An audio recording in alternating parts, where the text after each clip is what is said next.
Alô, amigos, hoje o nosso convidado especial é o poeta gaúcho Renato Flief. Outro convidado especial que vai conversar com a gente é o editor-chefe do portal Aqui Brasil, jornalista João Batista do Lago. Renato, você me fala sobre a influência oriental em teu trabalho, em tua vida, em tua poesia. O que é isso? Acredito que a arte e principalmente o cinema me influenciou muito no que eu escrevo, e a música. Meu pai é um cinéfilo assumido, e eu tive a oportunidade de conhecer o cinema oriental com ele. E isso traz para todo mundo que puder ter a oportunidade de ver o cinema oriental um crescimento, porque você está conhecendo uma outra cultura, uma outra maneira de ver a vida.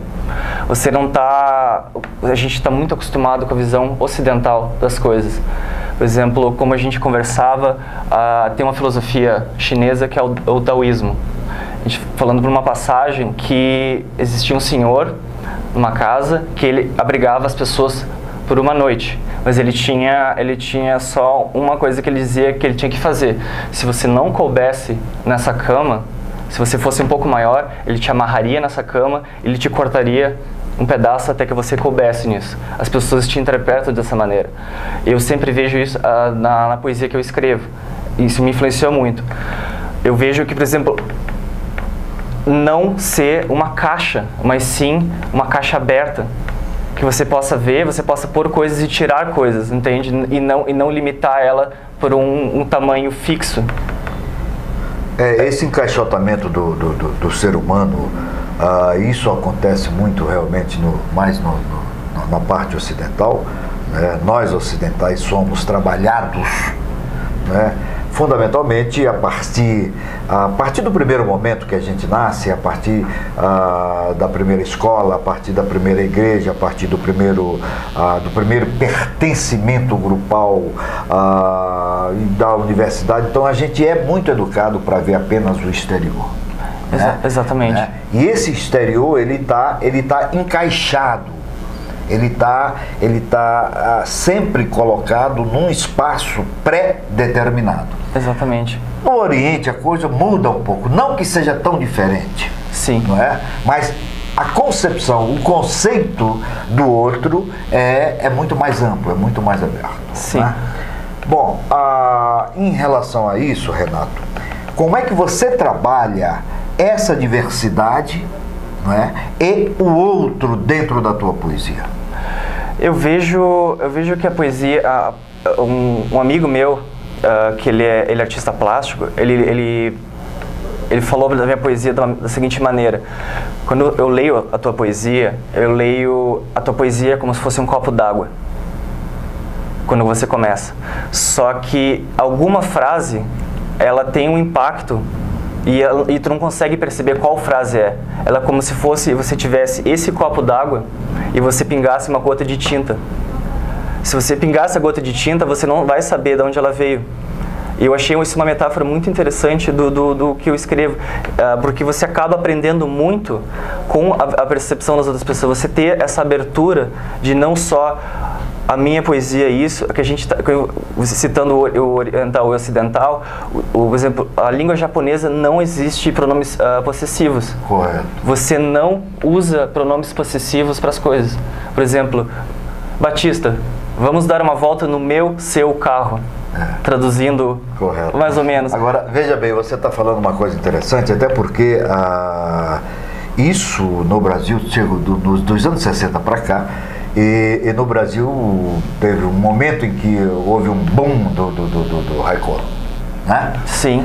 E eu costumo dizer e digo enfaticamente, ouso afirmar, que não existe haiku brasileiro, ou haikai, né? Sim. Né?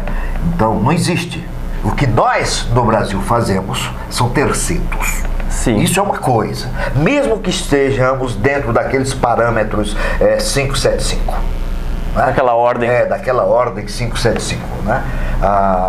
Bom, e eu ouso dizer isso, exatamente até porque são diagramas. Quando você faz o haiku, ele é feito em diagrama. Exatamente. E nós não fazemos isso. Sim. Né? Então não existe haiku brasileiro. Eu contesto isso. Mas sou eu que contesto para mim, eu não contesto para ninguém. Sim. Tá? Eu quero deixar isso bem claro.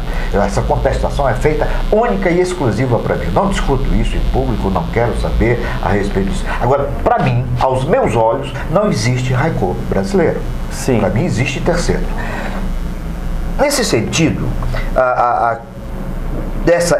essa tua influência oriental, ela vem encaixotada? Não, Já que vem lá da base de teu pai, ela também veio encaixotada?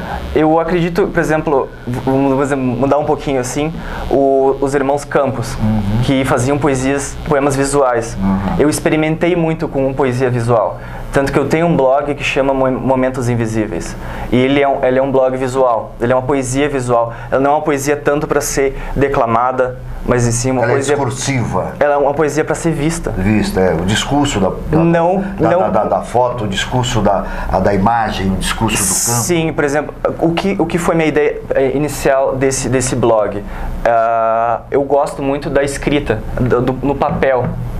Então, esse blog foi um momento que eu tive, eu vou fazer como parte do meu processo, do processo de escrever. Então, eu gosto de pegar um papel e começar a recortar ele com uma caneta e dobrando ela. Então, ele fica como se fosse uma coxa de retalhos. Tá bom, mas hoje nós temos no mundo, sabe, nós não podemos deixar de ver isso aí, tá? Hoje o papel, ele é muito utilizado ainda, mas não na mesma dimensão que era, por exemplo, utilizado há 50 anos atrás. Sim. Né? Ou mesmo há 25 anos atrás. Mas essa é a minha maneira, hoje nós temos o tablet. Como é que você vai fazer isso com o tablet? Eu acredito que eu unifico a maneira do papel com a parte digital. Essa foi uma das ideias do blog.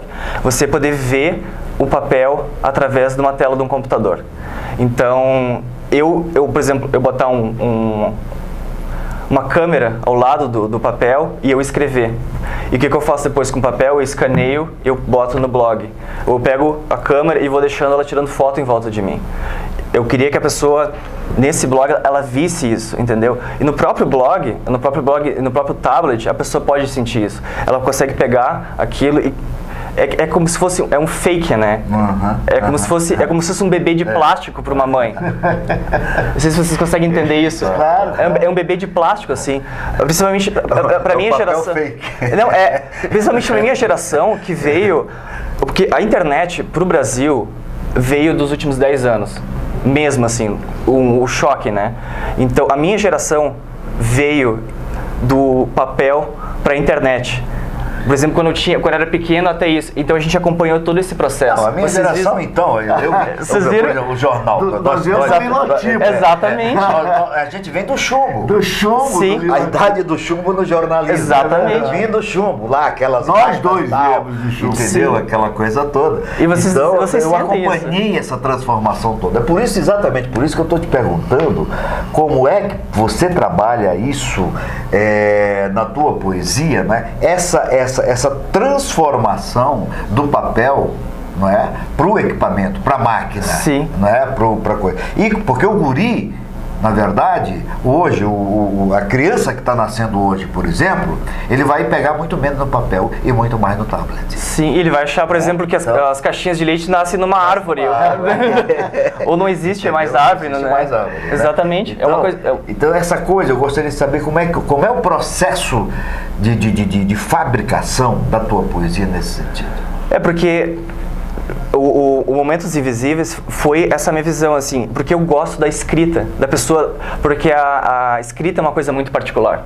A tua letra, ela consegue te identificar, entendeu? E eu queria colocar aquilo, por exemplo, quando você erra alguma coisa, você rabisca. Você, não, eu não vou pensar aquilo ali. A pessoa vê que, por exemplo, não é só uma letra de forma, a gente não está só sendo a caixa. Esse blog teria essa ideia. E de eu transpassar isso, que não são só letras e caracteres. É uma identidade poética pela caligrafia. Pela própria escrita. Isso. Para humanizar um pouco a internet. Você, por exemplo, eu gosto muito de tirar fotografia também. E eu acho que meus blogs, a grande parte, a cereja do bolo é a imagem que eu gosto de usar nos blogs.